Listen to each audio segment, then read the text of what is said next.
The world's greatest military fortress is crumbling. NATO is drawing its final breath as America shreds its own allies with unprecedented financial extortion. Spain rebels, and Europe is finally cutting the cord of dependency. Global security is evaporating into thin air. Are we witnessing the inevitable fall? And what becomes of the world map after the Great Collapse? After 75 years, the NATO alliance is drawing its final breath. Article 5, the sacred pact invoked only once in history to shield the US, is now being shredded by their own hands. What was once a nuclear umbrella has become an $860 billion trap. A security firm is now extorting its own members. Pay 3% of your GDP immediately and buy your survival. Refuse and be left to the Russian bear. Security has evaporated into thin air. They peddle illusions to the weak while buying earthly palaces with the blood of others.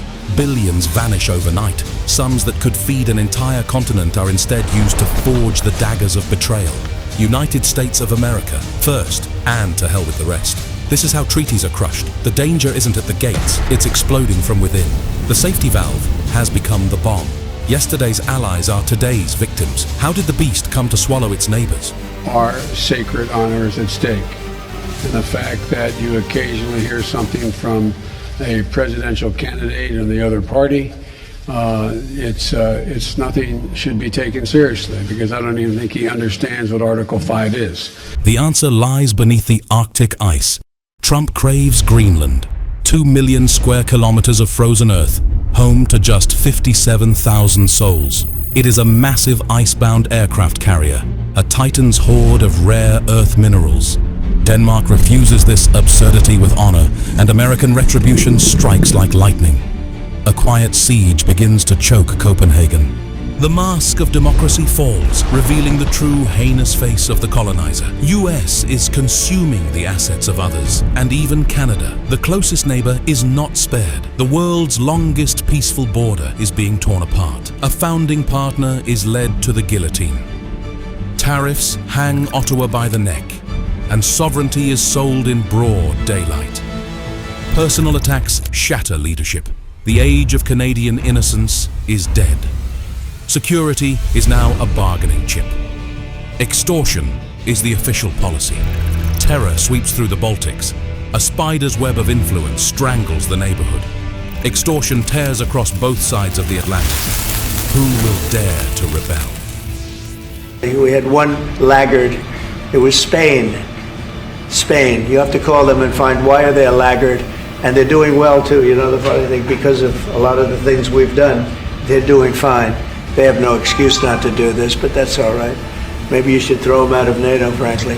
March 2026. Spain breaks the chains of fear. Madrid strikes back at the empire.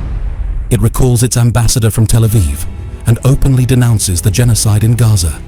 Its skies and ports are shuttered. The weapons of death shall not pass. Washington orders the bombing of Tehran, but Madrid refuses to open its bases. Trump draws the sword of tribute, demanding a 5% protection fee immediately. A fantasy figure designed to shatter national treasuries. Spain refuses to kneel. The American giant erupts in fury. A trade embargo hammers Madrid, and dozens of American jets sit poised on the tarmac, awaiting the signal. US punishes its allies with a ferocity once reserved for enemies. The security umbrella is riddled with holes. The Western shield is cracking. 60% of the allies are paralyzed by fear. Europe has lost its faith in Washington. A black hole is swallowing the alliance, and the Atlantic certainty has turned to ash.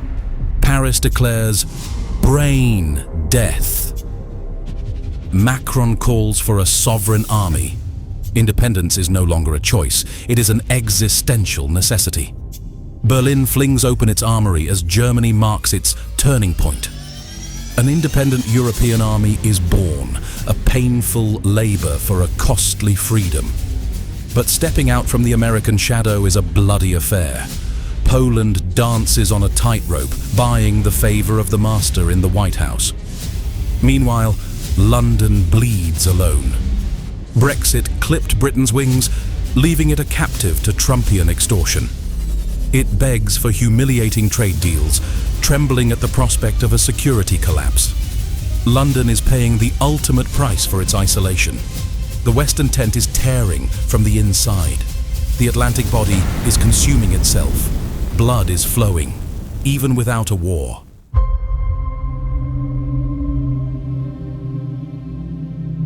In the shadows, the Caesars are smiling. The Kremlin watches the spectacle with euphoria. Russia invades without firing a single bullet. Putin reaps the spoils of this fragmentation. The collapse of NATO is a gift of historic proportion, and Western self-doubt has given him the green light. Article 5 is now nothing more than ink on paper.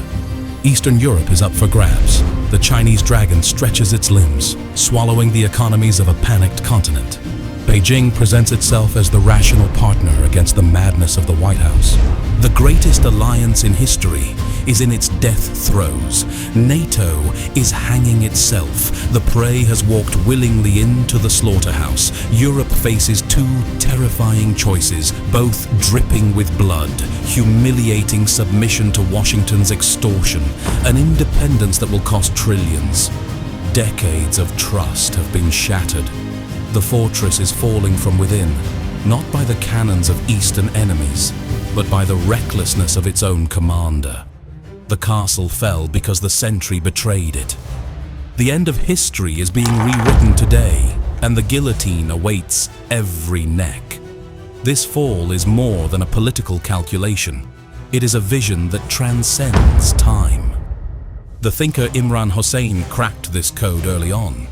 He fused geopolitics with end times eschatology. So there will be no more Western civilization after the war, no more NATO.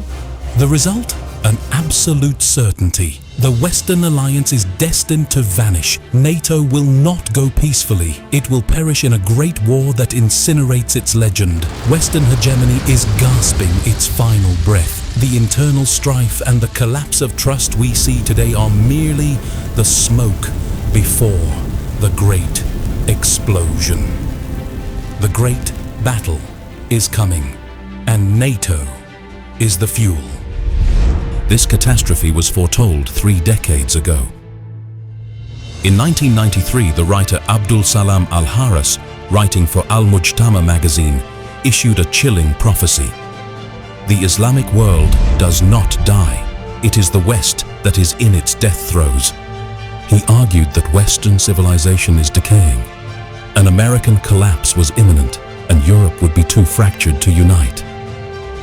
Today, those visions converge. The script is being written in real time. Old age has consumed the mind of NATO. Fragmentation has swallowed unity. The prophecies were true. The fortress is reeling. Has the moment of the great collapse finally arrived? And what will the world look like after NATO? Share your predictions with us in the comments.